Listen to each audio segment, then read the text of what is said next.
नमस्ते छात्रों, हमेशा की तरह मेरी कक्षा में बड़े प्यार से तहे दिल से स्वागत है।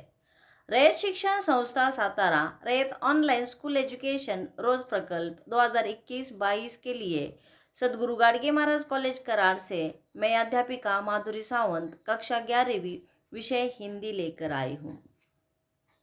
आज मैं आपको 7वीं कविता स्वागत है उसका बचा हुआ हिस्सा पढ़ाने वाली हूँ। श्याम दानेश्वर जी इनकी कविता है ये।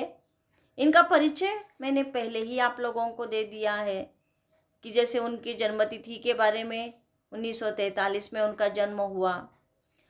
अध्यापक के रूप में कार्यरत रहे। अध्यापक के रूप में कार्य करते करते हिंदी के प्रति उनकी रुचि बढ़ती चली गई और प्रवासी साहित्यकार के रूप में इनकी पहचान बनी।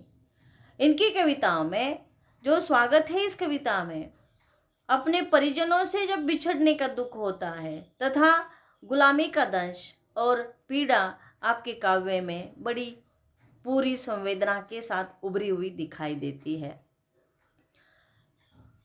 जो अपने मन से हारे हुए हैं, डरे हुए हैं, उदास है, मायूस है, उन्हें आशावाद दिखाना इनकी कविता का मूल उद्देश्य है।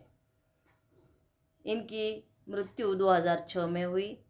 इनकी प्रमुख कृतियाँ है पागल, कमलकांड, ये उपन्यास है, काव्य संग्रह।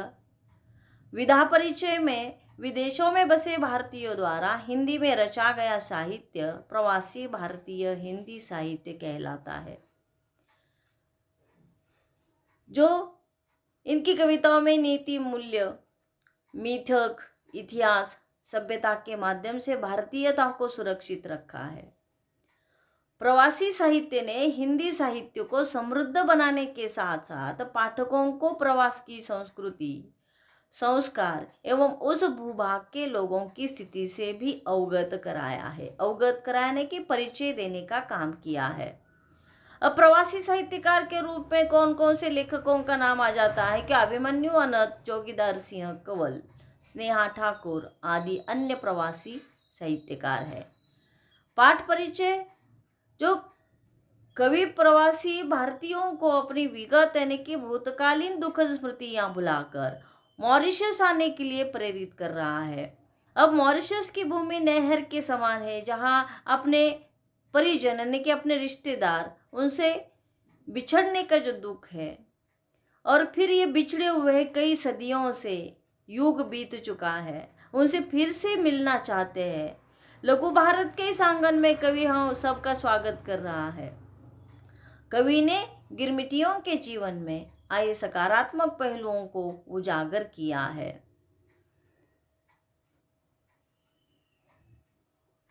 पनिया जहाज पर कौन चढ़ेगा अब भैया, बड़ा डर लग रहा है उससे तो कहीं पुनः दोहराना इतिहास हमारा। इस उस धरती पर बिखर न जाए खोजते हुए निज बंधुओं को, आसमान की राह पकड़ आगे चल, मॉरिशस की भूमि पर उतरेंगे सब, नहर हो जैसे वही हमारा, बाबुल के लोग वही मिलेंगे, देश परदेश के नाम मिटेंगे, आंसू थामे वही मिलेंगे, स्वागत है। प्रस्तुत पंक्तियों के माध्यम से कवि कहता है कि भाई अब तो पानी वाली जहाज पर सफर करने से भी डर लगता है, कहीं फिर वही पुराना इतिहास न दोहरा दिया जाए और हम सभी एक दूसरे से बिछड़ न जाए। इस पानी के जहाज पर चढ़ने से अच्छा ही कि हम सभी हवाई जहाज से मॉरिशस चले, वह हमारे नहर की भांति है, जहां हम अपने बिछड़े हुए पूर्वजों के परिवारों से मुलाकात करेंगे। वहां पर पहुंचकर हमारे बीच की दूरियां खत्म हो जाएगी। हर्ष के अश्रु भरे नेत्रों से हमारा स्वागत करते हुए हमारे अपने हमें वही मिलेंगे। आप सभी का स्वागत है। देखिए छात्रों, मैंने इससे पहले तासिका में स्वागत है यह शीर्षक के बारे में समझाते समय गिरमिटियों का मतलब भी बता दिया था तथा परिजन यानी कि अपने रिश्तेदार। गिरमिटिया क्या है तो अनुबंध करार पर गुलाम बनाकर मजदूरी करने के लिए अपने भारत देश से लोगों को पानी पर चलने वाले जहाज में बिठाकर जबरदस्ती उन्हें मजदूरी करने के लिए भेज दिया गया था। अलग अलग देशों में समुद्र के किनारे उस किनारे छोड़ दिया था जो वापस लौटकर नहीं आ सके थे।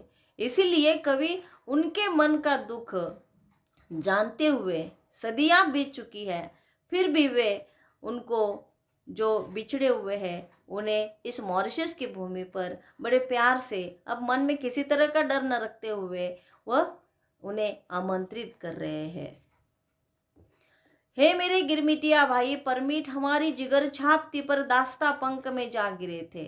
कितने युग लगे पंकज बनने में, मारिच से मॉरिशस बनने में। देखो इस पावन भूमि पर वन बांधवों का सफल प्रणयन, यह तो तब था घास ही पत्थर पत्थर में प्राण हमने डाले।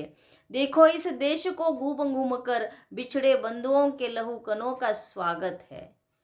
प्रस्तुत कवियों के पंक्तियों के माध्यम से कवि कहता है कि गिरमिटिया को तो सिर्फ कुछ ही सालों की मजदूरी का परमिट मिला था, लेकिन वे हमेशा के लिए गुलामी के दलदल में फंस गए। कई युगों के कड़े संघर्ष के बाद गिरमिटिया गुलामी के दलदल में सुंदर कमल की भांति खिले और यह मॉरिशस सचमुच में मॉरिशस बन सका है। हम सभी बंधुओं के कड़े परिश्रम के कारण ही घास और पत्थरों को यह उजड़ा हुआ देश इतना विकास कर सका है। इस देश का कण कण हमारे ही पूर्वजों के त्याग व मेहनत का गुणगान करता है। हमारे बिछड़े हुए बंधुओं के खून से सिंचित यह देश आज हमारा स्वागत करता है। सभी का स्वागत है। हे मेरे भारत, नेपाल, श्रीलंका, फिजी, सुरनाम, पाक, Guyana, south Africa, UK, USA, Canada, France, Réunion आदि के सहोदर बंधुओं, इस भूमि में तुम सभी की स्मृति अंकित है तल तक। कहते हैं स्वर्ग इसे हिंद महासागर का, कल्पना है या सत्य है। प्रिय भाइयों, कल्पना भी हो तो स्वर्ग इसे तुम बना जाओ। स्वागत है, स्वागत है, स्वागत है। प्रस्तुत पंक्तियां, इनके माध्यम से कवि कहता है कि भारत, नेपाल, श्रीलंका, फिजी, सुरनाम, पाक, Guyana, south Africa, UK, USA, Canada, France, Réunion आदि में रहने वाले मेरे प्यारे बंधुओं, मॉरिशस की इस धरती पर तुम्हारे अतीत के चिन्ह गहराई तक अंकित है। इसे हिंद महासागर का स्वर्ग कहा जाता है। शायद यह कोरी कल्पना हो कि, लेकिन मेरे भाइयों, आप सभी यहाँ आओ और इस कल्पना को सत्य बना दो, क्योंकि बिछड़े हुए बंधुओं को मिलाने वाली धरती स्वर्ग से कम नहीं होगी। आप सभी का स्वागत है। देखिए छात्रों, जो परिजन अपने से बिछड़े हुए थे, मतलब देखिए कि कहाँ कहाँ उनको अंग्रेजों ने पहुंचा दिया था। Nepal, Sri Lanka, Fiji, Suriname, Pakistan, Guyana, south Africa, UK, USA, Canada, France, Réunion आदि सभी जगह पे आज भी अगर आप लोगों को दिखाई देगा, कहीं यह विज्ञान के तौर पर दिखाई देते कि हमारे डीएनए अगर टेस्ट किए जाए तो हमारे भारतवासी आज भी अलग अलग देशों में दिखाई देते हैं। हमारे वंशज, हमारे पूर्वज जो कि वहाँ पे जो चले गए, जो वापस लौट कर नहीं आए, वह आज भी वहाँ पे स्थित है। हर देश में हमारे वंशज स्थित है, भारतवासी स्थित है। इसीलिए कवि उनके मन का दुख इस कविता के माध्यम से, कि जो अलग अलग देशों में बिखरे हुए हैं, उनका स्वागत करने के लिए तैयार है कि यह भूमि आप लोगों के लिए स्वर्ग की तरह है। इसीलिए जो कि बिछड़े हुए हैं, इन बंधुओं को यहाँ पे मिलाप करने के लिए, जो अपने मायके के समान है, अपने नैहर के समान है, यहाँ पे पुकार रहे हैं, आमंत्रित कर रहे हैं। अब आप लोगों को किसी तरह का भय, डर नहीं रखना है। बड़े प्यार से, खुशी के साथ जो गिरमिटियों ने इस मारीच जैसी भूमि को मॉरिशस कैसे बना है, वह स्वर्ग कैसे बन चुका है, यह दिखाने के लिए, बताने के लिए कवि यहाँ पे सभी लोगों का स्वागत कर रहे हैं। देखिए छात्रों, धन्यवाद।